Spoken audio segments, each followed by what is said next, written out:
सब की आत्मा कौन है? भगवान श्री कृष्ण। और उस श्री कृष्ण की आत्मा कौन है? श्री राधा। प्रेमानंद जी महाराज आज के समय में सबसे बड़े भक्त माने जाते हैं राधा रानी के। आपका क्या कहना है इस पर?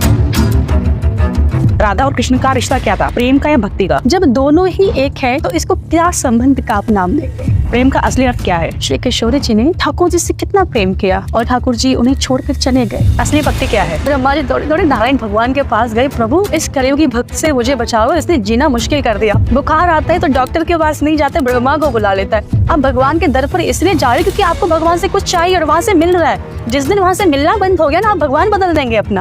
अब अर्जुन को देखकर भगवान मुस्कुरा रहे और अर्जुन से बोले, अर्जुन हार निश्चित है तेरी, तू हरदम रहेगा उदास। माखन दुर्योधन ले गया, अब तो छाछ बची तेरे पास। अर्जुन ने कहा, सरकार सुनो, जीत निश्चित है मेरी, दास न होगा कभी उदास। और माखन लेकर मैं क्या करूंगा जब माखन चोर है मेरे। एक सवाल हमेशा मेरे मन में आता है कि कृष्ण जी ने राधा जी से शादी क्यों नहीं की, विवाह क्यों नहीं किया? अगर मैं आपसे कहूँ विवाह किया था। जय माता दी। आज जो हमारे गेस्ट हैं वो है मशहूर कथावाचक देवी निधि सारस्वत, जिनसे हमने बात की राधा कृष्ण के बारे में, मीरा के बारे में, रुक्मणी के बारे में। उनकी इंट्रो में मैं क्या आपको बताऊं, मुझे समझ नहीं आ रहा, बट इस पूरे कॉन्वर्सेशन के दौरान जो मुझे फील हुआ, जो पॉजिटिविटी मुझे फील हुई, मैं उम्मीद करती हूँ वो ज़रूर आपको अपने घर बैठे फील होगी। बहुत कुछ जानने को मिला, बहुत कुछ सीखने को मिला। स्टार्ट करते हैं पॉडकास्ट। जय माता दी। श्री राधे, कैसे हैं आप? मैं अच्छा, आप कैसे हैं? बहुत बढ़िया, बहुत बढ़िया। श्री राधा है कौन? देखिए, श्री किशोरी जी भगवान श्री कृष्ण की अहिलादनी शक्ति हैं। कहा जाता है कि शास्त्रों में भगवान श्री कृष्ण का एक नाम है आत्माराम। आत्माराम का मतलब होता है जो अपनी आत्मा में रमन करता है, वो आत्माराम है। तो अगर सोचा जाए कि हम सबकी आत्मा कौन है? भगवान श्री कृष्ण। और उस श्री कृष्ण की आत्मा कौन है? तो कहा गया कि उस श्री कृष्ण की आत्मा का नाम है श्री राधा। जगत को आनंद भगवान श्री कृष्ण प्रदान करते हैं, लेकिन अगर कृष्ण को भी जब आनंद चाहिए होता है तो वो आनंद प्राप्त करने के लिए श्री किशोरी जी के शरण में जाता है। वैसे ये दोनों कोई अलग अलग नहीं है। कई बार लोग सोचते हैं कि श्री कृष्ण अलग है, श्री राधिका जी अलग है। ऐसा नहीं है। श्री राधा और श्री कृष्ण दोनों एक तत्व हैं, इनमें कोई अंतर नहीं है। आप ये दिखने में दो मालूम होते हैं, लेकिन ये दो है नहीं, ये वास्तव में एक हैं। तो श्री राधा ब्रह्म की अहिलादनी शक्ति का नाम है, जिनकी कृपा से ब्रह्म सारे काम करते हैं, वो श्री राधा है। और ये कितना सच है? जैसे सीरियल्स में और वैसे दिखाया जाता है कि राधा रानी 1 साल पहले जन्म लिया था उन्होंने, और श्री कृष्ण ने बाद में लिया था। और उन्होंने जब वो हुई थी तो उन्हें दिखता नहीं था, लेकिन सबसे पहले दर्शन उन्होंने श्री कृष्ण के किए थे जब उन्होंने आंखें खोली थी। कितना सच है ये? देखिए, सीरियल में कुछ चीज़ों को अलग तरीके से भी दिखाया जाता है, लेकिन हमें शास्त्रों के हिसाब से चलना चाहिए। कई जगह जैसे कि श्रीमद् भागवत जी के अनुसार किशोरी जी भगवान से बड़ी हैं, लेकिन अन्य कई शास्त्रों में किशोरी जी को भगवान से छोटा भी बताया गया है। जब किशोरी जी ने जन्म लिया तो देखो, किशोरी जी के जीवन का सर्वस्व भगवान श्री कृष्ण है। वो उनके अलावा किसी और को देखना पसंद नहीं करती। तो ये बात सत्य है कि श्री किशोरी जी अपने नेत्र नहीं खोलती थी। जब उन्होंने जन्म लिया तो उन्होंने नेत्र नहीं खोले थे और अपनी माँ का दुग्ध पान नहीं किया था। तो जो किशोरी जी की मैया है, मैया कीर्ति, तो वो बहुत दुखी रहती थी, बहुत परेशान रहती थी। इधर भगवान श्री कृष्ण के जो पिताजी हैं नंद बाबा जी और मैया यशोदा, वो राधा रानी के माता पिता के मित्र हैं, वृषभानु जी और मैया कीर्ति के। तो जब उनको समाचार मिला कि वृषभानु जी के घर में लाली भई है, तो वे ना, जैसे हमारे यहाँ बच्चा किसी का होता है तो हम उसे कुछ उपहार देने जाते हैं, गिफ्ट देने जाते हैं। तो वैसे ही मैया यशोदा और नंद बाबा लाला को गोद में लेकर किशोरी जी को देखने के लिए गए हैं। तो बताते हैं कि मैया यशोदा की गोद में भगवान श्री कृष्ण है और श्री किशोरी जी एक तालने में लेटी हुई है, मैया कीर्ति पास बैठी हुई है। तो जैसे ही यशोदा मैया लाला को लेकर गई तो क्या हुआ कि जब वो गई तो मैया कीर्ति से उनको गले मिलना था, तो उन्होंने क्या किया, लाला को लेकर श्री किशोरी जी के पास लिटा दिया। तो जैसे ही श्री किशोरी जी के पास लिटाया है ठाकुर जी को, श्री किशोरी जी ने तुरंत करवट ली है और करवट लेकर जो पहली झलक आंखें खोली हैं तो अपने नेत्रों के समक्ष भगवान श्री कृष्ण को पाया है। तो उनके देखकर किशोरी जी बड़ी मुस्कुराई है और उसी दिन से किशोरी जी ने अपने नेत्र खोले और दुग्ध पान पीना भी शुरू उसी दिन से श्री किशोरी जी ने किया। तो आपके नजरिए से राधा और कृष्ण का रिश्ता क्या था, प्रेम का या भक्ति का? देखिए, भगवान श्री कृष्ण और श्री किशोरी जी दोनों प्रेम स्वरूप हैं। श्री किशोरी जी किसका अवतार है? प्रेम का अवतार है। श्री किशोरी जी के रोम रोम में प्रेम बरसता रहता है। तो इन दोनों का जो रिश्ता है, जो संबंध है, वो प्रेम का संबंध है। और संबंध किसका किससे? दोनों ही राधा है, दोनों ही कृष्ण है। संबंध होता है दो व्यक्तियों के बीच में। मेजर आपके बीच में संबंध हो सकता है क्योंकि हम दोनों एक अलग अलग शरीर धारण करके बैठे हुए हैं। हम दोनों का स्वभाव अलग है, चीज़ें अलग हैं, तो हम दो एक अलग अलग व्यक्ति हो गए। वहाँ दो व्यक्ति नहीं है, तो किसका संबंध क्या किससे होगा? जब दोनों ही एक है तो इसको क्या संबंध का आप नाम देंगे? जब दोनों ही एक है, ये राधा है, ये नेत्र है, ये आप ऐसा समझ लें कि एक नेत्र का नाम राधा है और एक का नाम कृष्ण है। अब इनका आपस में क्या संबंध होगा? तो किशोरी जी और श्री ठाकुर जी के बीच में जो संबंध है वो प्रेम का संबंध है। प्रेम का असली अर्थ क्या है? देखिए, प्रेम मेरी नज़र से प्रेम ब्रह्म का स्वरूप होता है। और कई बार शास्त्र भी ऐसा कहते हैं, संत जन भी ऐसा कहते हैं कि प्रेम ब्रह्म से भी ज़्यादा ऊंचा होता है। प्रेम आई लव यू का विषय नहीं है। सुबह आई लव यू, रात को आई हेट यू, तो वो उसको आप प्रेम नहीं कह सकते। ये प्रेम नहीं है। प्रेम बहुत अलग चीज़ होता है। प्रेम में, प्यार में, लव यू में बहुत बड़ा अंतर होता है। ये सारी चीज़ें बहुत अलग अलग हैं। प्रेम को ब्रह्म बताया गया, बल्कि यहाँ तक कहा गया कि जो प्रेम है ना, ये ब्रह्म से भी ज़्यादा ऊंचा है। अब आप सोचेंगे कि भगवान से ऊंचा प्रेम कैसे हो सकता है? इसीलिए हो सकता है क्योंकि अगर प्रेम ऊंचा नहीं होता तो क्या आवश्यकता थी उस ब्रह्म को कृष्ण बनकर ब्रज में अवतार लेने की? वो ब्रह्म ब्रज में कृष्ण बनकर अवतार क्यों लेता है? ताकि ब्रजवासियों का प्रेम पा सके। ब्रज की गोपियाँ, ब्रज की ग्वालवालाएं ठाकुर जी को अपनी, बाबा सूरदास ने लिखा कि छछियावर छाछ पे नाच नचावे। ब्रज की गोपियाँ छछियावर छाछ पे ठाकुर जी को नाच नचाती थी। एक गोपी कहती थी, लाला हम माखन बेचने जा रहे हैं। और भगवान के, ठीक है, थोड़ा माखन मुझे भी दे दो खाने के लिए। अब भगवान क्या माखन की कोई कमी है क्या? एक तो वो ब्रह्म है, ऊपर से जहाँ उन्होंने अवतार लिया है नंद बाबा और यशोदा जी के यहाँ पर लाखों गाय हैं। अब जिसके घर में लाखों गाय हैं, कितना माखन होता होगा। लेकिन वो प्रेम पाने के लिए गोपियों से कहते थे, एक गोपी ने एक माखन देना। तो गोपी कहती है, माखन तो दे दूंगी पर मेरी एक शर्त है। तो भगवान कहते, क्या शर्त है तेरी? मैं ब्रजभाषा में बता रही हूँ। तो भगवान कहते, क्या शर्त है तेरी? तो गोपी कहती थी कि मेरी मटकी में चंटी पड़ गई है, तूने बीन दे मेरे को। तो भगवान कहते, हाँ बीन तो देंगे, पर तू कहाँ देगी हमें बदले में? तो गोपी कहती थी, जब तू सवरी चंटी ने बीन दे मेरे को तो मैं तुमको बदले में एक छटाक माखन दे दूंगी। एक छटाक माखन खाने के लिए भगवान दिन भर चींटियाँ बीनते थे।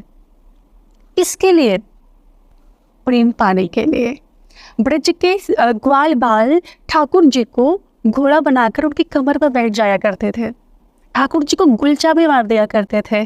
किसके कारण? प्रेम के कारण। वरना ब्रह्मा जी की इतनी हिम्मत है कि ठाकुर जी को घोड़ा बनाकर उनकी कमर पर बैठ जाए?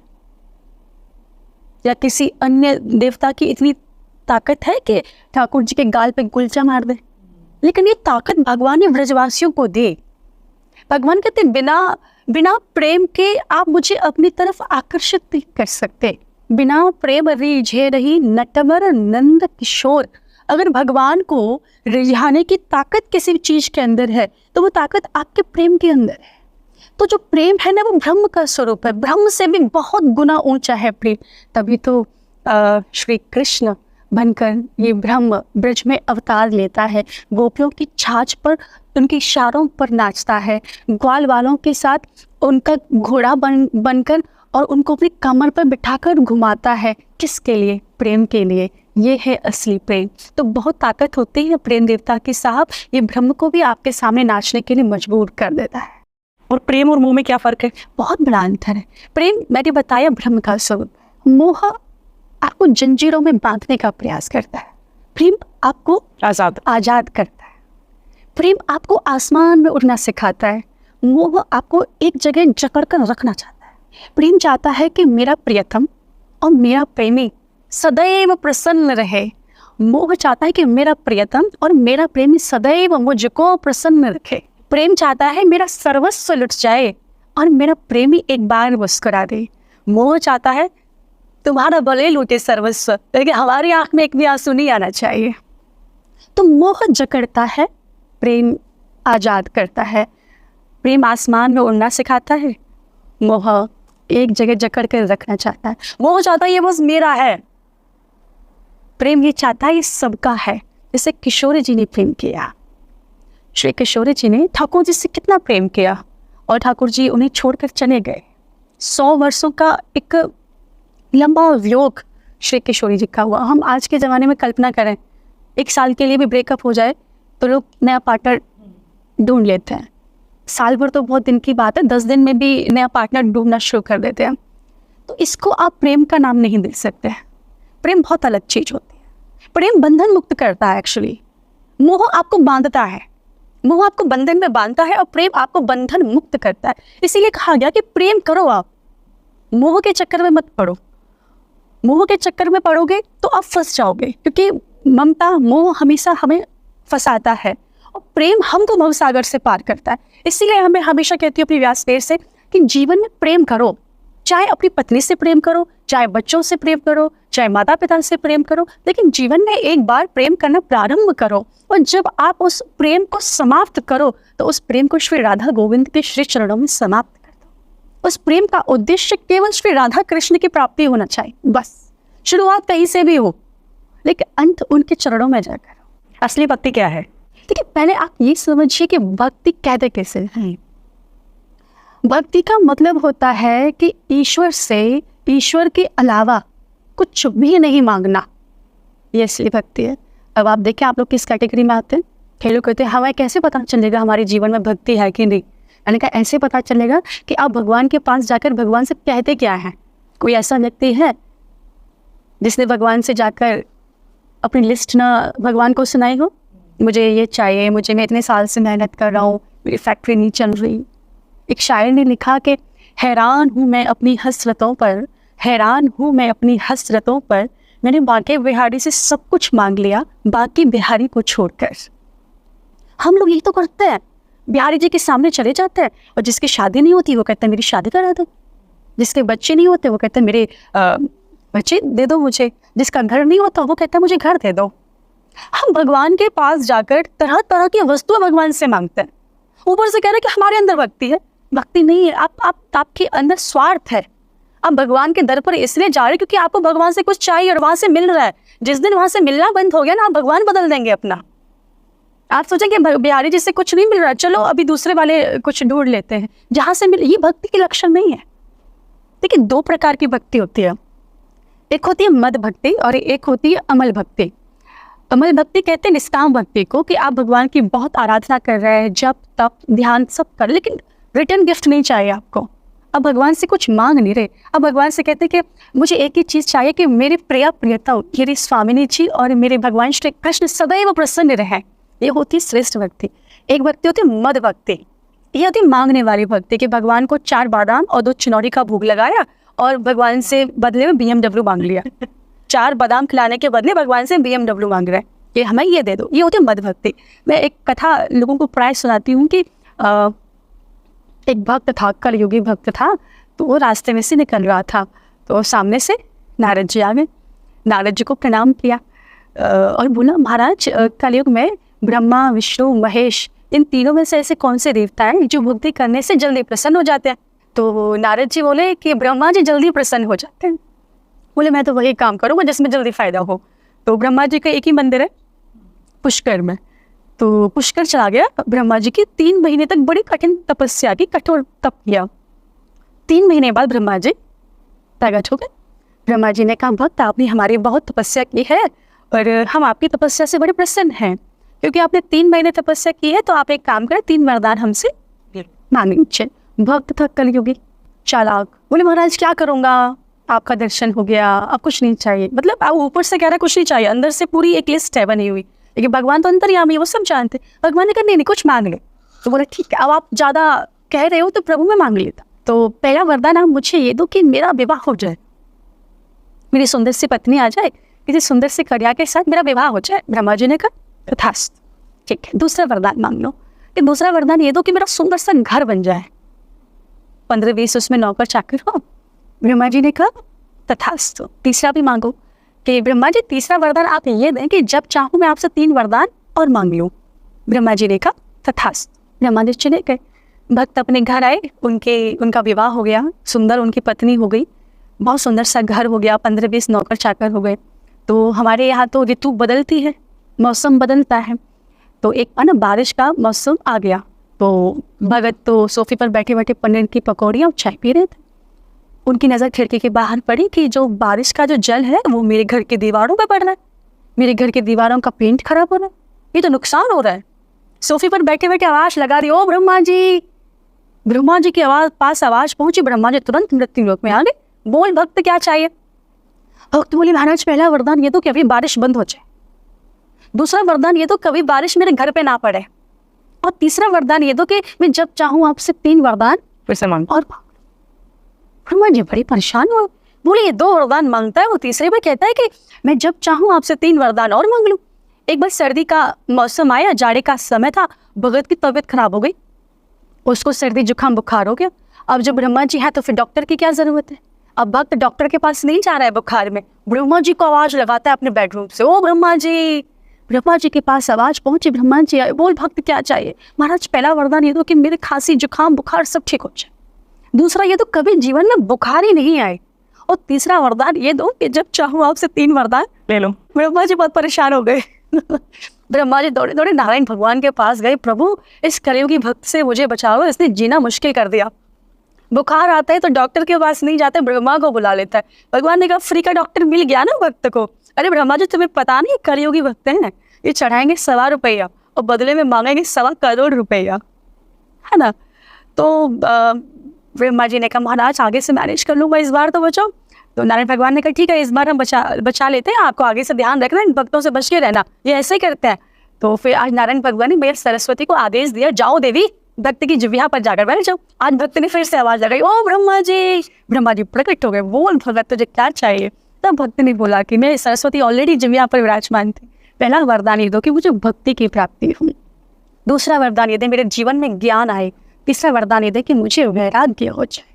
तो मेरे कहने का मतलब है कि इसको बोला जाता है मध्य भक्ति, मांगने वाली भक्ति, कि हम भगवान का भजन इसलिए कर रहे हैं कि हम भगवान हमारे सारे कष्टों का हरण कर ले, दुनिया भर की सारी सुख संपदा भगवान हम ही को दे दे, बस इसलिए भगवान का भजन कर रहे हैं। ये श्रेष्ठ भक्ति का लक्षण नहीं है। मैं ये नहीं कह रही कि भगवान से मांगना पाप है, नहीं मैं ऐसा नहीं कह रही।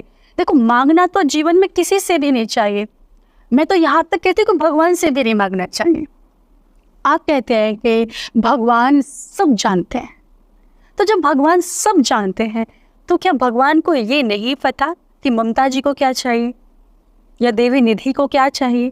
क्या हमारे बोलने के बाद ही पता चलेगा कि हमें क्या चाहिए? आप तो बिहारी जी के समक्ष जाकर खड़े हो जाइए और जाकर के बिहारी जी हमें आपसे कुछ नहीं चाहिए। वृंदावन के एक बड़े प्रसिद्ध संत ईश्वर कृपालु जी महाराज, उन्होंने श्री प्रेम मंदिर का निर्माण कराया वृंदावन में। वो जो महाराज श्री पता क्या कहते थे ममता जी? महाराज श्री कहते थे भगवान से मांगना नहीं है, भगवान को देना है। अब आप कहेंगे हम क्या दें, हमारे पास सब कुछ तो उसका दिया हुआ है, हम उसको क्या दे सकते? तो पूज्य महाराज श्री कहते हैं कि बेशक उसका दिया हुआ है। अब भगवान से हम कहेंगे भगवान हम आपको देना चाहते हैं, भगवान बोलेंगे पागल तू क्या देगा मुझे, ये तन मैंने दिया, मन मैंने दिया, धन मैंने दिया। तो पूज्य महाराज श्री कहते थे हाँ दिया आपने तन, लेकिन अब तो मेरे पास है, दिया आपने तन लेकिन अब तो मेरे पास है ना, ये तन मैं आपको समर्पित करूंगा। भगवान कहेंगे अच्छा ये मन भी मैंने दिया, हाँ दिया आपने मन, लेकिन अब तो मेरे पास है ना, ये मन भी मैं आपको समर्पित करूंगा। और रही बात धन की, भगवान कहेंगे पगले ये धन भी मैंने दिया है। हमें क्या कहना, हाँ हम मानते हैं धन आपने दिया है, लेकिन अभी तो हमारे पास है ना, ये धन भी हम आपको समर्पित करेंगे। हम आपको देने वाले बनेंगे, लेने वाले नहीं बनेंगे।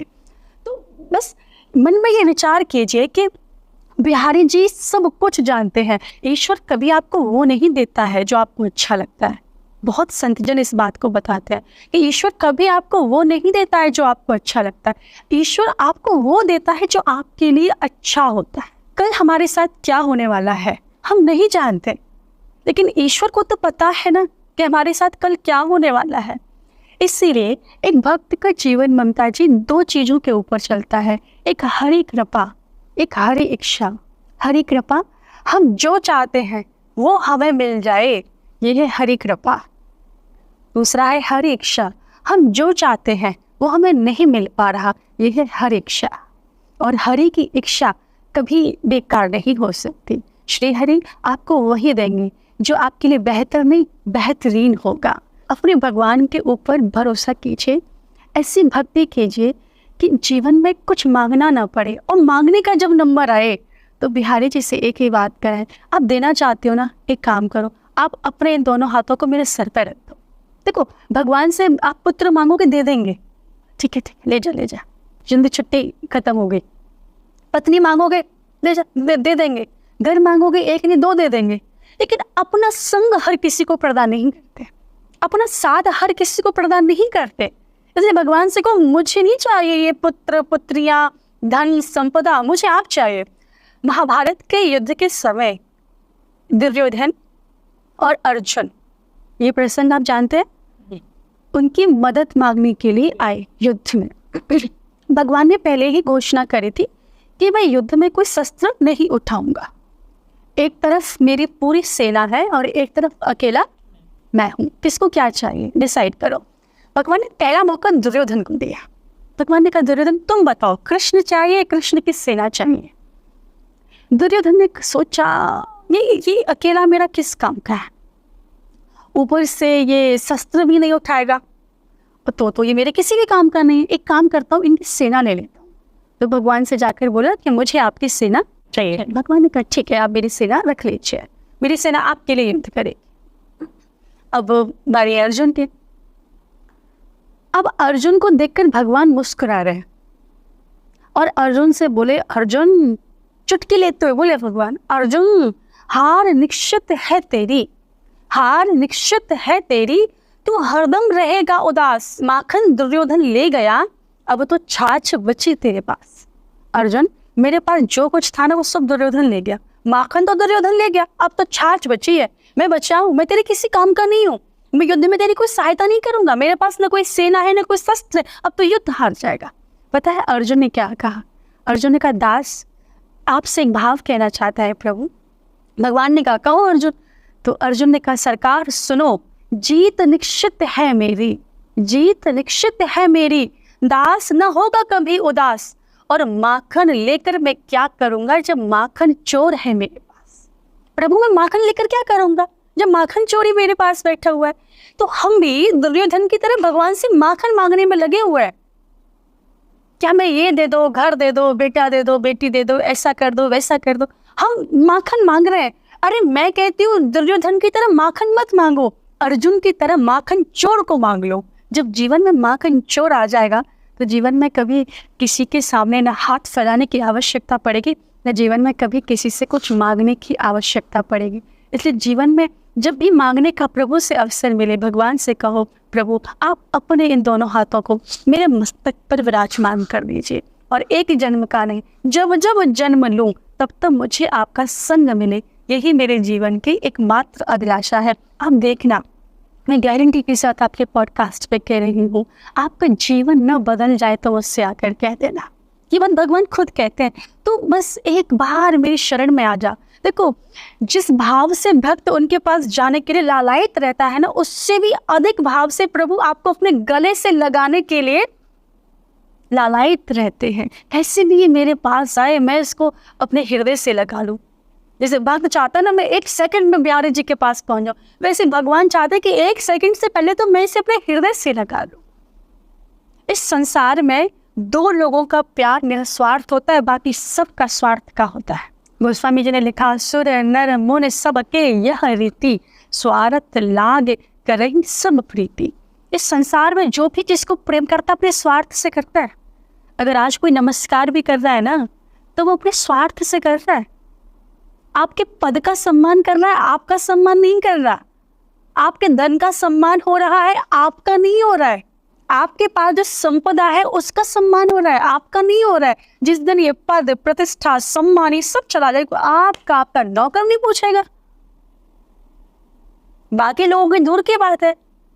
तो जब तक आपके पास ये सारी चीजें हैं तब तक लोग आपसे प्रेम करेंगे। अभी आप एक इलेक्शन जीत जाइए, आप विधायक बन जाओ, सांसद बन जाओ, आपके न जाने कहाँ कहाँ के रिश्तेदार आपके पास आ जाएंगे। हम आपकी माता जी की बहन के चाचा के ताऊ की लड़की हैं, आप नहीं जानते हो उनको। सच है।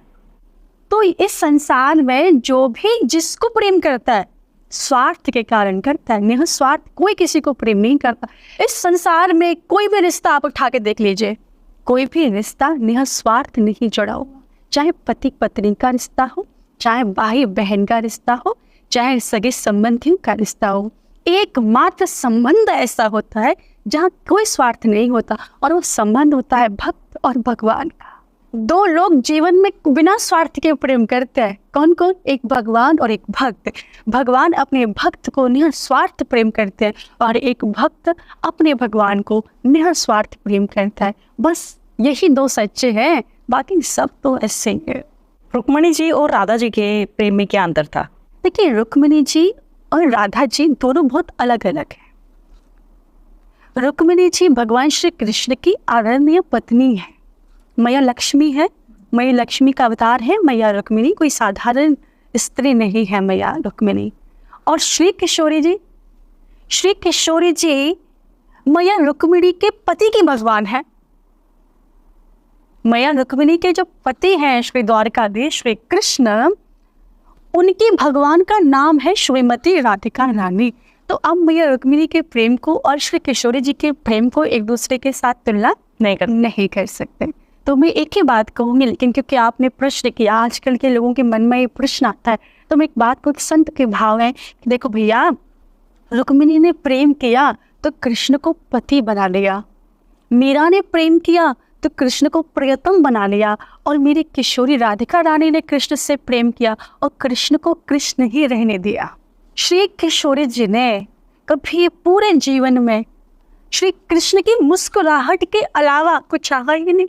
श्री किशोरी जी के जीवन की एक ही अभिलाषा थी, मेरा प्रियतम प्रसन्न रहे, मेरा प्रेमी, मेरा गोविंद प्रसन्न रहे, मैं मर जाऊं, मैं मिट जाऊं, मेरा गोविंद प्रसन्न रहे।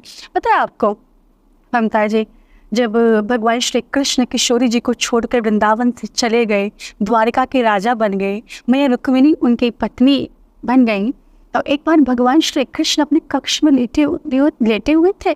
उनके अंदर से बार बार एक ही आवाज़ आ रही है, राधा श्री राधा, राधा श्री राधा। मैया रुक्मिणी ने जब ये चीज़ देखी तो उनके मन में ईर्ष्या आ गई कि मेरा पति दिन भर ये राधा राधा राधा राधा करता रहता है, क्या है ऐसा राधा में जो हम में नहीं है? कौन है वो जिनका गुणगान मेरे पतिदेव करते रहते हैं? क्या हम इनको प्रेम नहीं करती क्या वही इनसे इकलौती प्रेम करती हैं क्या? भगवान मन की बात जान गए। भगवान ने एक लीला करी। क्या लीला करी कि आज ना भगवान श्री कृष्ण के पेट में बहुत तेज से दर्द हो रहा है, बड़े परेशान है भगवान श्री कृष्ण, बहुत तेजी से दर्द हो रहा है, भगवान दर्द बंद होने का नाम नहीं ले रहा। मेरे रुक्मिणी जी आई, स्वामी आप परेशान नजर आ रहे हैं। हाँ रुक्मिणी जी, मेरे उधर में ना पीड़ा हो रही है, आप जल्दी से कोई उपाय करो। मैया रुक्मिणी ने द्वारका में जितने डॉक्टर थे, जितने वैद्य थे, सबको बुला लिया, पर उधर में जो पीड़ा है वो बंद होने का नाम ही नहीं दे रही। अब तो मैया रुक्मिणी जी बड़ी दुखी है, भगवान की 16,108 रानियां बहुत परेशान है। सब सोचे क्या करें जिससे द्वारकाधीश के पेट का दर्द बंद हो जाए।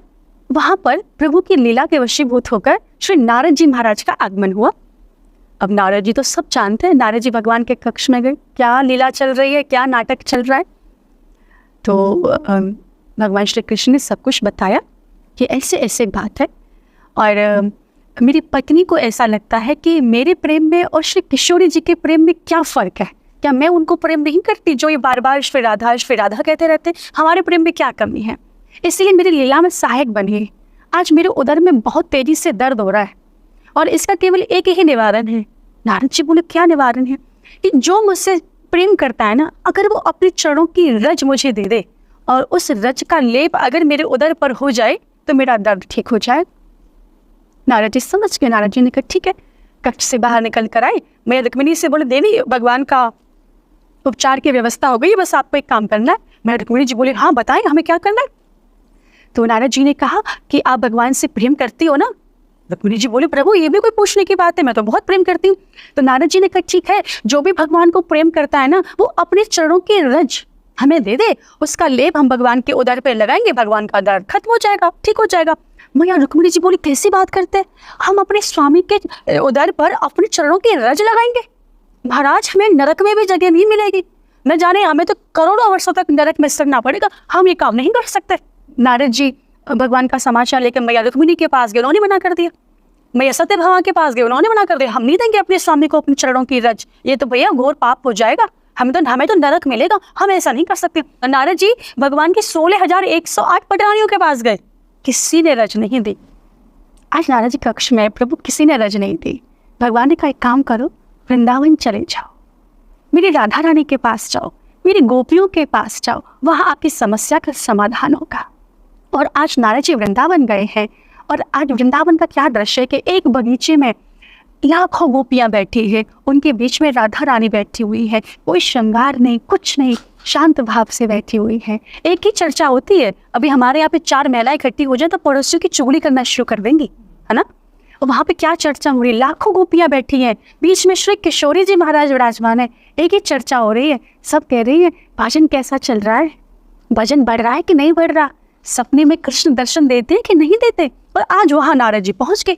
नारद जी ने कहा मैं एक समाचार लेकर आया हूँ, कहिए क्या बात है। आज भगवान श्री कृष्ण के उदर में बहुत पीड़ा हो रही है, बहुत कष्ट हो रहा है। आज किशोरी जी एकदम खड़ी हो गई, क्यों हो रही है मेरे प्रियतम के पेट में पीड़ा, क्यों दर्द हो रहा है, क्या उपाय है नारद जी, एक बार बताओ तो सही। नारद जी ने कहा एक ही उपाय है कि आप सब किशोरी जी, आप और ये गोपियां अगर अपने चरणों की रज हमें दे देंगी, और अगर हम उस रज का लेप ठाकुर जी के उदर पर कर देंगे ना तो उनका दर्द ठीक हो जाएगा। किशोरी जी ने कहा बस इतनी सी बात अभी दे देते। और नारद जी ने कहा आपको डर नहीं लगता, आपको करोड़ों वर्षों तक नरक में भी सड़ना पड़ सकता है। किशोरी जी ने कहा अरे महाराज करोड़ों, हम तो अपने प्रियतम के लिए जन्म जन्मांतर तक, करोड़ों तो छोड़ो, जन्म जन्मांतर तक नरक में सड़ने के लिए तैयार हैं। आज श्री किशोरी जी, आज सभी गोपियां यमुना किनारे गई हैं, वहां पर रेत पड़ी हुई थी, उस रेत में अपने पैरों को रगड़ा है, और आज पैरों के नीचे से रज को निकालकर नारद जी को दे दिया। तत्काल द्वारका जाओ और द्वारकाधीश के पेट पर इसका लेप करो, उनको इस दर्द से मुक्ति दो। नारद जी ने कहा किशोरी जी आपको डर नहीं लगता? किशोरी जी ने कहा नहीं, हम अपने प्रियतम के लिए, अपने प्रेमी के लिए, नारद जी करोड़ों वर्ष तो बहुत छोटी सी गाड़ी है, हम जन्म जन्मांतर तक नरक में सड़ने को तैयार है, लेकिन अपने प्रियतम को कष्ट में नहीं देख सकते। आज नारद जी रोते हुए आज द्वारका आए हैं, भगवान के उदर पर इस रच का लेप किया है, भगवान का दर्द ठीक हो गया। नारद जी मैया रुक्मिणी के पास गए, रुक्मिणी जी ने कहा ले आए रज? नारद जी बोले हाँ। भैया रुक्मिणी को बड़ा आश्चर्य हुआ, क्या राधा रानी को नरक में जाने से डर नहीं लगता? नारद जी ने कहा नहीं लगता। उन्होंने तो रुक्मिणी जी जो शब्द कहे हैं मैं आपको क्या बताऊं। उन्होंने बोला कि करोड़ों वर्ष तो क्या, मैं जन्म जन्म नरक में जाने को तैयार हूँ, लेकिन कृष्ण की आंखों में दुख नहीं देख सकती। तो ये होता है सच्चा प्रेम, और इस प्रेम की बराबरी कोई नहीं कर सकता। मैया रुक्मिणी का प्रेम भी बहुत सम्माननीय है, लेकिन मेरे किशोरी जी का जो प्रेम है ना श्री ठाकुर जी के लिए, उसकी आप तुलना नहीं कर सकते, और करनी भी नहीं चाहिए। भैया वो स्वामिनी है, उन्होंने कभी अपने बारे में सोचा ही नहीं, उन्होंने तो जीवन भर एक ही व्यक्ति के बारे में सोचा, उनका नाम है श्री कृष्ण। श्री कृष्ण कैसे मुस्कुराए, बस यही बात सोचती थी किशोरी जी। जब भगवान उन्हें छोड़ के चले गए तो भगवान ने श्री उद्धव जी महाराज जो उनके मित्र थे, उनको ब्रजवासियों का समाचार लेने के लिए भेजा। अब उद्धव जी ने जब राधा रानी की दशा देखी, गोपियों की दशा देखी, तो उन्होंने क्या कह दिया कि अब उद्धव जी को ये बात पता है कि किशोरी जी ठाकुर जी को कितना याद करते हैं। तो आज उद्धव जी के मुख से निकल गया कि किशोरी जी ठाकुर जी आपको इतना प्रेम करे कि आपकी याद में रात भर रोते रहते हैं। ये बात सुनते ही किशोरी जी बेहोश हो गई, मूर्छित हो गई, जमीन पर गिर पड़ी, कोई होश नहीं है। आज किशोरी जी की अष्ट सखियां रुदन कर रही है, रो रही है, ललिता जी पैर दबा रही है, विशाखा जी पंखा जल रही है, सारी सखियां सेवा कर रही है। घंटों बाद किशोरी जी को होश आया। उद्धव जी ने कहा किशोरी जी मैंने ऐसा क्या बोल दिया, जिसे सुनने के बाद आप बेहोश हो गई। किशोरी जी ने कहा उद्धव मेरी वजह से अगर मेरे कृष्ण की आंखों में आंसू आ गए ना, मैं एक सेकंड जीवित नहीं रह सकती। आपने ऐसा क्यों कहा कि मेरा कृष्ण मेरे लिए रोता है? अरे उद्धव, ये राधा रहकर क्या करेगी अगर उसका कृष्ण रोता है तो? आज उद्धव जी महाराज किशोरी जी के चरणों में लेट गए, बोले मैंने ऐसा प्रेम, ऐसा आकर्षण मैंने मेरे जीवन में नहीं देखा। आपको पता है श्री उद्धव जी महाराज ने गोपियों को प्रणाम नहीं किया, गोपियों के चरणों को भी प्रणाम नहीं किया था, बल्कि गोपियों की और राधा रानी की धूल को अपने मस्तक पर लगा दिया और कहा मैं इसके लायक नहीं हूँ। और भगवान से कहा प्रभु अगर मैं मनुष्य बनूं तो ब्रज में बनूं, पशु बनूं तो ब्रज में बनूं, अगर घास का तिनका और धूल का कण भी बनूं ना तो मैं इस ब्रज मंडल में बनूं। तो आप मैया रुक्मिणी के प्रेम और मैया मेरी श्रीमती राधा रानी के प्रेम को एक तराजू पर नहीं रख सकते। वो स्वामिनी है, उनका सब कुछ अलग है, उनका किसी से हम तुलना नहीं कर सकते। और क्या कलयुग में मीरा जैसी भक्ति संभव है? देखिए बिल्कुल संभव है। मीराबाई आपके जैसों वैसे ही थी, हम लोगों के जैसों में ही थी। बात है भाव की, भाव कैसा है। अगर आपके अंदर प्रेम है और अगर आपके अंदर भाव है तो आप भी मीरा बन सकती हैं, आप भी कर्मा बन सकती हैं। लेकिन आपके अंदर ये भाव है कि नहीं, आपके अंदर वो चीज़ है कि नहीं। देखिए भगवान तो आपको अपनी गोद में बिठाने को तत्पर बैठे हैं, आप जाने को तैयार हो कि नहीं ये डिसाइड करो बस। मीराबाई तो श्री ठाकुर जी को अपना पति कहती थे, पति पति कहकर संबोधित करती थी, बोली ये मेरा पति है। तो जो दुनिया की संसार की जो स्त्रियां थी वो मीराबाई से कटाक्ष करती थी, ओ मीरा तूने तो परमेश्वर को पति बना लिया, वो तो परमेश्वर है, वो तो परमेश्वर को पति पति कहती रहती है। तो मीराबाई कहा करती थी कि जब दुनिया की माताएं, जब इस संसार की स्त्रियां एक पति को परमेश्वर कह सकती हैं, हमारे यहाँ पर माताएं कहती हैं पति ही परमेश्वर है, तो मीराबाई कहती थी कि जब दुनिया की स्त्रियां एक पति को परमेश्वर कह सकती हैं तो क्या ये मीराबाई परमेश्वर को अपना पति नहीं कह सकती? तो ये तो भाव की बात है। तो अगर डेफिनेटली अगर आपका भाव ऐसा है तो आप भी मीरा बन सकते हैं, आप भी प्रहलाद बन सकते हैं, आप भी ध्रुव बन सकते हैं, आप भी नरसिंह मेहता बन सकते हैं। आपके भाव की बात है। आप भक्ति कीजिए आप भगवान की और भजन करना आप शुरू कर दीजिए। देखिए भजन में इतनी ताकत होती है, इतनी ताकत होती है, जो चीज़ आपके भाग्य में भी नहीं होती ना वह चीज़ आपका भजन आपको दे देता है बिना किसी प्रयास के। प्रेमानंद जी महाराज आज के समय में सबसे बड़े भक्त माने जाते हैं राधा रानी के, सब कहते हैं। आपका क्या कहना है इस पर? जी, पूज्य महाराज श्री की बड़ी कृपा है हम ब्रजवासियों के ऊपर कि पूज्य महाराज श्री का सानिध्य हमें मिलता है। और पूज्य महाराज श्री ने आज मैं वृंदावन में देखती हूँ कि छोटे छोटे बच्चे, 5-5, 6-6 साल के बच्चे आज रास्ते में खड़े होकर श्री राधा नाम का जप कर रहे हैं। उन्हीं की वजह से, उन्हीं की वजह से। तो हम इसके लिए पूज्य महाराज श्री के चरणों में प्रणाम करते हैं।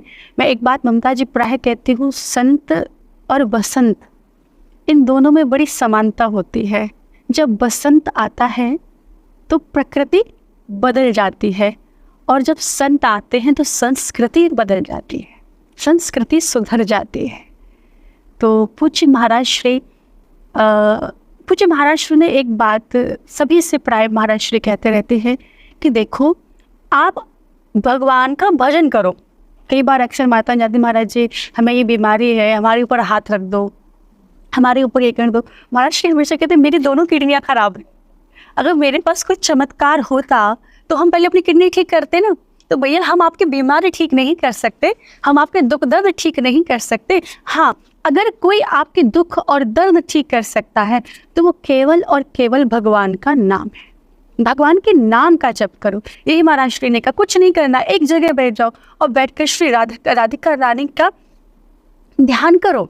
जैसे आप भी कह रहे थे कि मेडिटेशन करते हैं, तो आप वैसे ही ध्यान करें। ध्यान में करना क्या है, एकांत में बैठ जाइए और एकांत में बैठकर श्री किशोरी जी का ध्यान करें और मन में जप करते रहे, राधा श्री राधा श्री राधा श्री राधा। तो पूज्य महाराज श्री ने जो दुनिया को एक मैसेज दिया है कि श्री राधा नाम के अंदर बहुत ताकत है, और मैं आपसे सत्य कहती हूँ कि इस नाम के अंदर इतनी ताकत है, इतनी ताकत है कि ये श्री कृष्ण को भी आपके सामने लाकर खड़ा कर सकता है। मैं हमेशा प्राय कहती हूँ कि ठोकरों से बचना है तो ठाकुर जी को पाइए, ठोकरों से बचना है तो ठाकुर जी को पाइए, और अगर ठाकुर जी को पाना है तो ठकुराइन राधा रानी के गुण गाइए। तो अगर आप श्रीमती राधिका रानी के गुण गाएंगे तो ठाकुर जी तो आपके पास बंधे हुए खींचे हुए चले आएंगे। एक सवाल हमेशा मेरे मन में आता है कि कृष्ण जी ने राधा से शादी क्यों नहीं की, विवाह क्यों नहीं किया? अगर मैं आपसे कहूँ विवाह किया था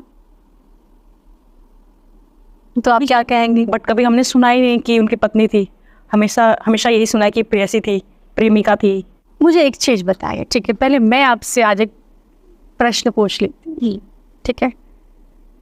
विवाह करने के लिए कितने लोगों का होना बहुत ज़रूरी है? मुख्यतः दो, एक स्त्री और एक पुरुष। 2 लोग होंगे तो विवाह हो जाएगा। अगर दोनों में से सिर्फ एक है तो विवाह संभव है? नहीं हो सकता ना। इसलिए विवाह के लिए 2 व्यक्ति हमें चाहिए, इनका विवाह होना। आपने बोला कि भगवान श्री कृष्ण ने किशोरी जी से इतना प्रेम किया तो विवाह क्यों नहीं किया? इसलिए मैंने आपसे पूछा कि ये बताओ कि विवाह के लिए कितने लोग चाहिए? आपने बोला 2 लोग चाहिए तभी विवाह होगा। एक बार इस लीला में ठाकुर जी ने श्री किशोरी जी से कहा, मुकु ब्याह करना है। किशोरी जी बोले, ब्याह करना है? भगवान ने कहा मुकु आपसे ब्याह करना है। तो किशोरी जी चारों तरफ नजरें घुमा के देखने लगी। तो भगवान ने कहा, आपने सुना नहीं मुकु आपसे ब्याह करना है? किशोरी जी बोली, हाँ सुना, पर करना किससे है उसको ढूंढ रही हूँ। आपको करना किससे है?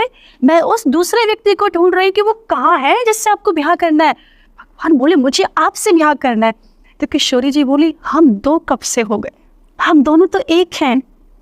हम 2 कब से हो गए जो आपको मुझसे विवाह करना पड़े?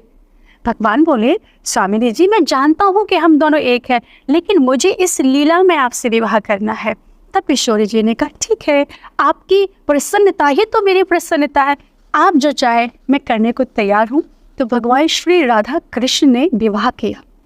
वृंदावन में भांडीर वट एक जगह है जहाँ श्री राधा कृष्ण का विवाह हुआ, और यह विवाह स्वयं श्री ब्रह्मा जी महाराज ने आकर कराया है। और हमारे श्री किशोरी जी की सखी है, बेस्ट फ्रेंड श्री ललिता जी महाराज ने श्री किशोरी जी का गठबंधन किया है, और श्री ब्रह्मा जी महाराज उसके साक्षी है। और वृंदावन के भांडीर वट में ये दृश्य आज भी आपको देखने को मिलेगा कि श्री राधा कृष्ण विराजमान है और श्री ब्रह्मा जी महाराज उनका विवाह पढ़ रहे हैं। लेकिन मैं फिर से आपसे कह रही हूँ, ये 2 नहीं है, ये दोनों एक है। और जो भी व्यक्ति इनको 2 समझने की गलती करता है वो बहुत बड़ा पाप करता है। राधा ही कृष्ण है और कृष्ण ही राधा है। ये दोनों ही कृष्ण हैं और ये दोनों ही राधा है। इन दोनों में कोई भेद नहीं है, कोई अंतर नहीं है। लेकिन फिर भी ठाकुर जी ने इस लीला में अपनी प्रसन्नता के लिए श्री किशोरी जी महाराज के साथ भांडीर वट में विवाह किया है। तो इस पॉडकास्ट को मैं एंड करना चाहूँगी, लेकिन जो भी आपका फेवरेट भजन है उसके साथ। मेरा एक ही भजन सबसे ज़्यादा प्रिय है और वो भजन स्वामिनी जी का है। हमारे वृंदावन के जो संत हैं श्री कृपालु जी महाराज, उन्होंने इस भजन को लिखा है और पूज्य महाराज श्री ने श्री राधिका रानी के लिए अपने भाव लिखे हैं। उसकी एक लाइन हम गाते हैं। प्यारे प्यारे भोरे भारे बरसाने वारे, सुध लो हमारे वृष भानो दुलारे। एक दिन सुनोगे भरोसो भारे प्यारे, एक दिन सुनोगे भरोसो भारे प्यारे। छोड़ो नहीं पाछा प्रेम दो या ना दो प्यारे, छोड़ो नहीं पाछा प्रेम दो या ना दो प्यारे। मेरे प्यारे प्यारे बरसाने वाले प्यारे, मेरे प्यारे प्यारे बरसाने वाले प्यारे। जाके पाछे पाछे डोले बाके बिहारी, जाके पाछे पाछे डोले बाके बिहारी। प्यारी प्यारी भोरे भारी बरसाने वारे, सुध लो हमारी वृषभानु दुलांग। बोले श्रीमती राधिका रानी की जय, श्री वृंदावन बिहारी लाल की जय। जय जय श्री राधे। श्री राधे। बहुत अच्छा लगा आपसे बात करके, थैंक यू सो मच आने के लिए। जय श्री राधे। आपको कैसा लगा ये पॉडकास्ट कमेंट्स में ज़रूर बताइएगा। इस पूरे पॉडकास्ट के छोटे छोटे क्लिप्स आपको हमारे दूसरे चैनल पे भी मिल जाएंगी, द ममता पॉडकास्ट क्लिप्स। उस चैनल को सब्सक्राइब करिए, जो भी आपका फेवरेट पार्ट है आप उसको शेयर कर सकते हैं। जय माता दी।